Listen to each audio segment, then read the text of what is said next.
Bismillahirrahmanirrahim. Assalamualaikum warahmatullahi wabarakatuh. Alhamdulillah, puji syukur kita panjatkan kehadirat Allah Subhanahu wa Ta'ala, karena pada hari ini kita masih diberikan kesempatan untuk bertemu dalam proses pembelajaran. Adapun mata pelajaran yang akan Ibu bawakan pada hari ini itu mata pelajaran PKK untuk kelas 11. Di mana materinya di sini merencanakan produk kreatif untuk wirausaha. Jadi poin-poin penting yang anak-anakku sekalian perlu ketahui di materi ini itu yang pertama itu mengidentifikasi peluang usaha dan merencanakan produk kreatif untuk wirausaha. Jadi yang pertama, pada materi mengidentifikasi peluang usaha di sini ada beberapa poin-poin penting yang perlu kalian ketahui. Yang pertama itu pengertian dari peluang usaha. Terus yang kedua, analisis peluang usaha, dan yang ketiga, identifikasi peluang usaha. Yang pertama, pengertian peluang usaha. Jadi pengertian peluang usaha di sini adalah kesempatan yang dimiliki seseorang untuk mencapai tujuan, apakah itu tujuannya berupa keuntungan, mendapatkan uang atau kekayaan, dengan cara melakukan usaha atau kegiatan dengan cara memanfaatkan berbagai sumber daya yang dimiliki. Selanjutnya, identifikasi peluang usaha. Analisis peluang usaha. Jadi analisis peluang usaha di sini ada beberapa poin-poin dalam analisis peluang usaha, di mana biasanya disingkat menjadi analisis SWOT. Itu strength itu kekuatan, W weakness atau kelemahan, terus O itu opportunity atau peluang, terus T itu threat atau ancaman. Jadi strength atau kekuatan itu merupakan keunggulan atau kekuatan-kekuatan yang dimiliki oleh perusahaan atau bisnis yang kita jalankan, di mana kekuatan di sini sangat berpengaruh positif pada perkembangan perusahaan di masa kini dan di masa yang akan datang. Terus yang kedua, weakness atau kelemahan, di mana kelemahan-kelemahan yang dimiliki bisnis tersebut itu sangat berpengaruh negatif terhadap perkembangan perusahaan di masa kini dan di masa yang akan datang. Dan yang ketiga itu opportunities atau peluang. Jadi maksudnya di sini opportunities atau peluang adalah peluang-peluang yang bagus dalam merencanakan suatu usaha, di mana peluang di sini sangat berpengaruh terhadap perkembangan usaha kita ke depannya. Dan yang terakhir itu merupakan threat atau ancaman, di mana di sini ancaman sangat berpengaruh terhadap perkembangan usaha kita ke depannya. Jadi setiap perusahaan di sini harus betul-betul mengetahui ancaman-ancaman apa yang akan terjadi di dalam bisnis yang kita jalankan. Selanjutnya, cara mengidentifikasi peluang usaha. Jadi di sini cara mengidentifikasi peluang usaha ada beberapa poin. Yang pertama, peluang usaha berdasarkan bakat minat. Terus yang kedua, peluang usaha berdasarkan kebutuhan. Dan yang ketiga, peluang usaha berdasarkan masalah yang terjadi. Jadi yang pertama di sini peluang usaha berdasarkan bakat minat, di mana bakat di sini merupakan anugerah keahlian yang diberikan oleh Tuhan kepada masing-masing individu, sedangkan minat itu merupakan kelebihan-kelebihan atau keahlian yang dimiliki oleh setiap individu. Jadi apabila bakat dan minat ini disatukan, itu menghasilkan sesuatu yang sangat luar biasa. Terus yang kedua, peluang usaha berdasarkan kebutuhan. Jadi kebutuhan di sini merupakan juga suatu inspirasi untuk memilih suatu ide usaha. Jadi biasanya kita menjalankan atau membuka suatu usaha berdasarkan kebutuhan-kebutuhan yang diminati oleh para konsumen. Terus yang ketiga itu peluang berdasarkan masalah yang terjadi. Saya kira itu cuma 3 poin cara mengidentifikasi peluang usaha. Terus selanjutnya untuk materi Yang kedua, saya berikan kepada teman saya untuk menjelaskan. Sekian, Assalamualaikum warahmatullahi wabarakatuh. Bismillahirrahmanirrahim. Assalamualaikum warahmatullahi wabarakatuh. Terima kasih kepada Ibu Nurjana Ahmad yang telah membahas materi tentang mengidentifikasi peluang usaha. Untuk selanjutnya, saya akan masuk ke materi yang kedua, yaitu tentang merencanakan produk kreatif untuk usaha. Oke, kita lanjut. Di sini yang kita harus bahas adalah pengertian perencanaan produk kreatif, dan yang kedua, manfaat perencanaan dari produk kreatif. Untuk pengertian perencanaan produk kreatif, yaitu sebuah langkah awal yang harus kita lakukan sebelum memulai usaha untuk menggali ide dan merancang produk yang kreatif untuk kebutuhan membuka usaha. Dan ini perlu kita lakukan agar usaha yang kita akan usaha akan kita bangun itu bisa terencana dan berhasil, insya Allah. Yang kedua, manfaat perencanaan produk kreatif. Jadi manfaat dari perencanaan ini adalah agar usaha dapat memiliki produk jual yang dibutuhkan dan diinginkan oleh target pelanggannya, serta dapat memiliki produk jual yang mampu memberikan solusi bagi permasalahan segmen pelanggannya. Jadi ada manfaat yang kita bisa peroleh dari adanya perencanaan produk kreatif.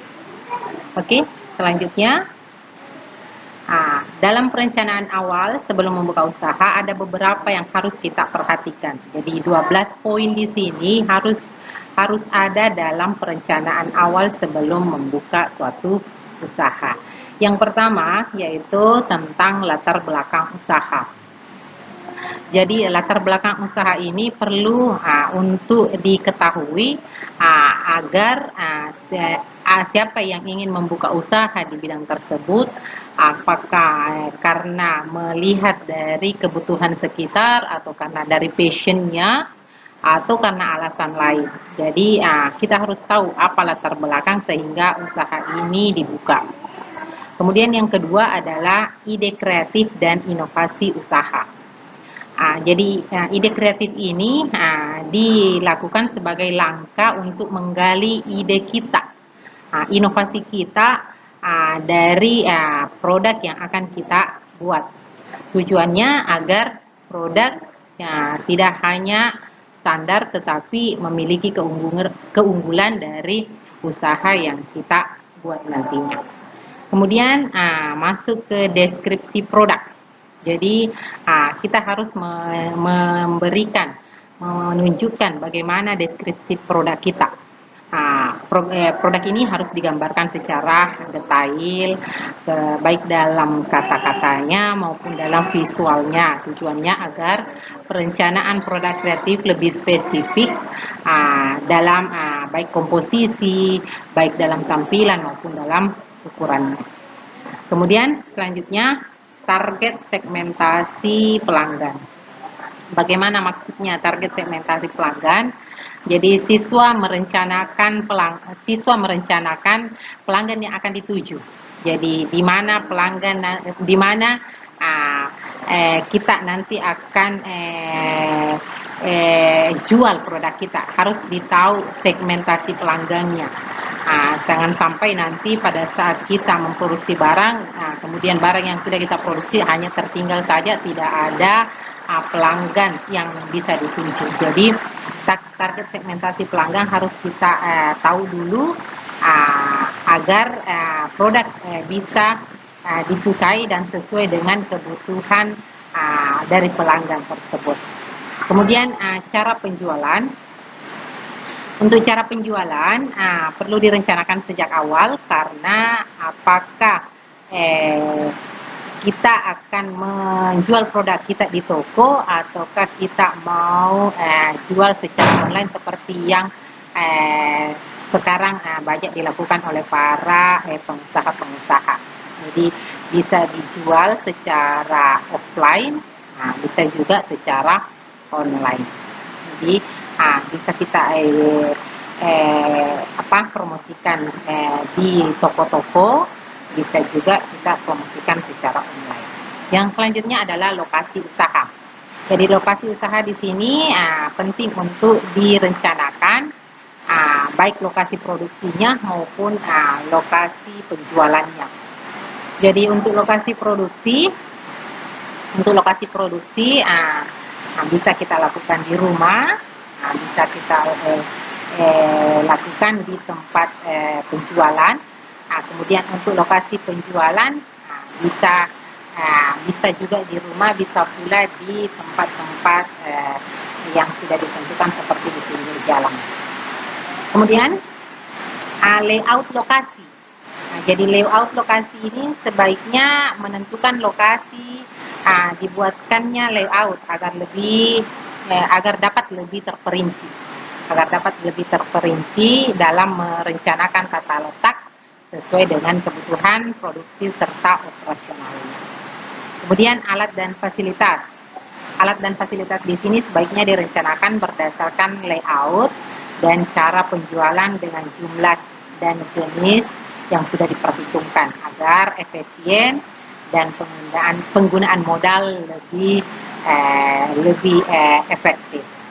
Kemudian bahan baku.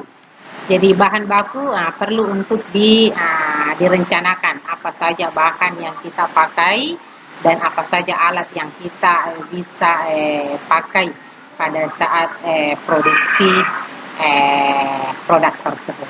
Kemudian cara pengolahan. Jadi cara pengolahan di sini yaitu bagaimana produk tersebut dibuat, bagaimana cara kerjanya. Penting untuk diketahui, jangan sampai bisa mengacaukan produk yang akan kita buat nanti. Selanjutnya, nama usaha, merek dagangan, dan logo. Jadi penting untuk kita rencanakan apa nama usaha kita, bagaimana apa merek dagangnya dan bagaimana logonya, supaya konsumen nanti bisa tahu dan bisa kenal dari produk yang kita buat nantinya. Yang terakhir di sini yaitu bagaimana kemasannya, seperti apa kemasan, apakah memakai pembungkus dengan ciri khas yang sesuai dengan yang sudah kita rencanakan.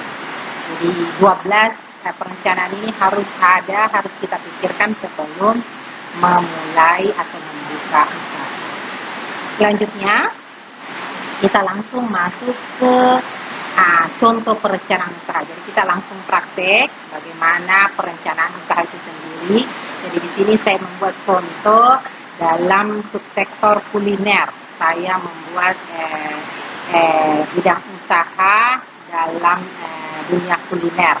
Kenapa saya angkat kuliner? Karena sekarang apalagi di masa pandemi, kuliner sangat-sangat dibutuhkan dan sangat-sangat diminati oleh banyak masyarakat secara umum. Jadi sekarang kita masuk ke contohnya seperti apa. Kita langsung masuk ke bagaimana membuat proposal atau perencanaan usaha itu sendiri. Oke? Yang pertama, sesuai dengan tadi perencanaan usaha harus ada latar belakang pemilihan usaha.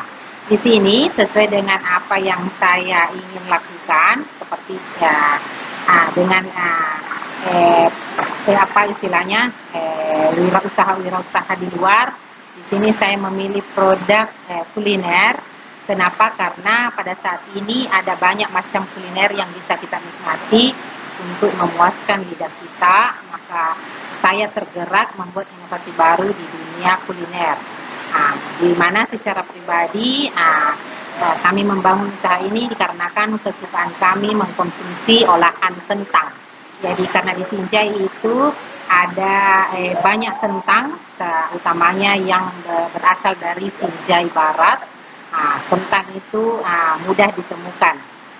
Maka saya memutuskan untuk membuat suatu cabang olahan kentang yang lebih berinovasi dan lebih menyehatkan dari olahan kentang di luar sana. Dan ini terjamin kehigienisannya. Maka dari itu untuk membuat suatu olahan kentang yang berbeda, yaitu dengan mengolah kentang dengan nama Kitatos. Oke, selanjutnya saya masuk ke bagaimana ide kreatif dan inovasi usaha dari usaha yang saya jalankan. Nah, ide kreatifnya yaitu di sini usaha kami bergerak dalam bidang kuliner karena kami termasuk orang yang hobi dalam berkuliner, apalagi yang berbahan dasar kentang. Karena di Indonesia kentang bisa kita jumpai dengan mudah dan kebanyakan orang menyukai olahan dari kentang. Jadi kami sepakat untuk mengolah kentang sebagai bahan baku dari Kitatos itu sendiri. Awalnya dibentuk perusahaan kami ini atau usaha kami ini karena kami dapat melihat minat masyarakat akan makanan ringan dan mengenyangkan dan harganya terjangkau dengan olahan kentang itu sendiri. Selanjutnya kita masuk ke deskripsi produknya. Jadi anak-anak bisa lihat seperti apa deskripsi produknya. Di sini ada 5 jenis rasa yang saya siapkan. Kemudian kami namai di sini dengan nama Kitatos. Jadi kami menjual makanan ringan yang mengenyangkan dengan bahan baku utama yang berasal dari kentang. Kami di sini menamainya dengan usaha Kitatos. Di sini saya memproduksi makanan dengan mengutamakan kesehatan para konsumen dan yang akan kami buat sendiri dengan bahan yang berkualitas, dan kami tidak akan menggunakan bahan pengawet dalam setiap produksi makanan kami. Karena saya tahu pengawet itu sangat berbahaya bagi tubuh kita. Selanjutnya, target pelanggan. Jadi target pelanggan saya nantinya yaitu yang pertama secara geografi, saya akan melihat wilayah yang kita jadikan target, yaitu wilayah perkotaan di Kecamatan Sinjai Utara. Alasannya yaitu wilayah ini strategis untuk dijangkau para pelanggan yang datang dari berbagai kecamatan di Kabupaten Sinjai. Kemudian kami melihat banyaknya peluang bisnis pada makanan yang siap saji, hingga kami memanfaatkan peluang dan bahan untuk membuat produk ini sangat mudah ditemukan. Kemudian secara demografi, secara pasar kami menjual pada kalangan penggemar kuliner secara umum, kemudian mahasiswa-mahasiswa dan anak-anak sekolah. Karena dengan sasaran itu saya dapat dengan mudah mengetahui informasi pasar. Itu target pelanggan saya nantinya. Selanjutnya, cara penjualan. Cara penjualan saya yaitu dengan membuka booth di pinggir jalan atau di tempat umum di sekitar sekolah atau kampus yang ada di Kecamatan Sinjai Utara. Kami juga akan mempromosikan produk kami dengan menggunakan jejaring sosial seperti di Facebook, di Instagram, dengan melalui WA. Jadi saya akan fungsikan secara online dan offline. Itu target penjualan saya, cara penjualan saya. Selanjutnya, lokasi usaha. Untuk lokasi, saya akan menetapkan 2 tempat. Yang pertama yaitu untuk lokasi produksinya, saya akan menggunakan lokasi kami tinggal, yaitu di Jalan Patimura, Kecamatan Sinjai Utara. Dan untuk lokasi penjualannya, saya akan mengambil tempat-tempat di pinggir jalan dengan membuat booth atau menyiapkan booth atau gerobak-gerobak yang akan kami yang akan saya ambil di tempat saya simpan di tempat-tempat di pinggir jalan di sekitar Kecamatan Sinjai Utara. Selanjutnya, layout lokasinya. Kalian anak-anakku bisa melihat bagaimana layout lokasinya. Jadi saya akan membuka tempat penjualan di rumah seperti di gambar pertama. Ini bentuk lokasinya. Kemudian di gambar kedua itu layout untuk penjualannya dalam bentuk booth atau gerobak-gerobak yang saya akan ambil tempat di pinggir-pinggir jalan di sekitar Kecamatan Sinjai Utara. Anak-anakku bisa lihat mungkin contoh layout lokasinya. Selanjutnya, apa saja alat dan bahan yang dipakai untuk membuat produk kentang?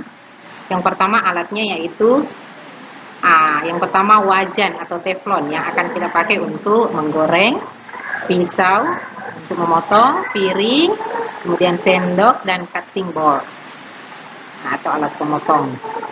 Kemudian bahannya, yang pertama ada kentang, ada air untuk mencuci, kemudian tepung terigu serbaguna, garam halus, minyak goreng, perasa. Yang saya pakai di sini perasanya yaitu balado, BBQ atau barbecue, jagung bakar dan cheese atau keju. Kemudian toppingnya, saya akan pakai krim keju, mayones, saus cabai dan lada bubuk. Itu toppingnya. Itulah alat dan bahan yang dipakai untuk membuat olahan dari kentang. Selanjutnya, cara pengolahannya anak-anakku bisa lihat sendiri, bisa diperhatikan juga di rumah nanti. Cara pembuatannya yaitu yang pertama kupas kentang lalu dipotong berbentuk persegi panjang dan dicuci dengan air bersih 4-5 kali sampai bening. Jadi dihilangkan getahnya. Karena getah ini yang bisa menyebabkan kentang lembek setelah digoreng. Yang kedua, siapkan rebusan air, gunanya untuk mencuci dan tiriskan. Setelah itu beri saus dan mayones. Ini juga bisa dilakukan di akhir atau sebagai toppingnya. Selanjutnya, selagi masih panas, taburi kentang dengan tepung terigu dan perisa makanan atau garam. Kemudian ratakan dengan cara diaduk perlahan agar tepung menyelimuti seluruh kentang. Simpan di dalam kulkas atau almari pendingin selama 1 jam atau lebih sampai akan digoreng. Kemudian panaskan minyak goreng hingga benar-benar panas. Goreng kentang hingga bagian seluruhnya terendam minyak dan bolak-balik sampai berwarna kuning keemasan. Setelah itu, itulah cara pembuatannya. Selanjutnya, perencanaan merek dagang, logo, dan tagline-nya. Jadi kita harus merencanakan juga apa merek dagangnya, bagaimana logonya, dan bagaimana tagline-nya. Jadi produk ini saya kasih merek dagang yaitu Kita Tos. Logonya bisa anak-anakku lihat, logonya ada situ Kita Tos, long potato fries, dengan logo ada tangan. Kemudian tagline-nya, Kita Tos sehat tanpa bahan pengawet. Jadi itu merek dagang, logo dan tagline yang dari produk yang saya akan buat nanti. Oke, lanjut. Perencanaan pada desain dan kemasan. Jadi saya sudah mendesain bagaimana nanti kemasannya. Jadi anak-anakku bisa lihat Kita Tos nanti itu seperti apa bentuknya supaya kalian bisa kenali. Ada dua model, ada dua jenisnya, ada yang reguler dengan harga Rp10.000, di mana Rp10.000 itu terdiri atas 10 batang kentang goreng. Kemudian ada large atau ukuran besar, harganya Rp18.000, terdiri dari 19 batang. Di mana ini bisa dipilih rasanya. Ada 5 rasanya yaitu original, balado, barbecue, jagung bakar dan cheese. Kemudian toppingnya bisa krim keju, bisa mayones, kemudian saus dan bubuk cabai. Jadi kalian bisa lihat seperti apa desain dan kemasan dari Kita Tos itu sendiri. Lanjut. Ini terakhir mungkin anak-anakku bisa diperhatikan. Jadi di sini saya akan memberikan tugas.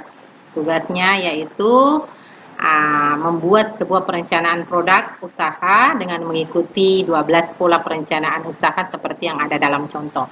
Jadi anak-anakku bisa belajar membuat perencanaan produk di sini. Terserah dari anak-anakku mau buat produk dalam bidang kuliner atau dalam bidang elektronik atau terserah dari anak-anakku. Jadi silakan dibuat perencanaannya. Ikuti 12 pola perencanaan seperti yang saya sudah jelaskan tadi. Oke, saya kira cukup sekian untuk hari ini. Tetap semangat anak-anakku sekalian dalam mengikuti pembelajaran secara virtual. Semoga pandemi ini cepat berlalu dan kita bisa berkumpul kembali di pembelajaran normal. Cukup sekian untuk pertemuan kita hari ini. Saya akhiri dengan ucapan wabillahi taufiq wal hidayah. Wassalamualaikum warahmatullahi wabarakatuh.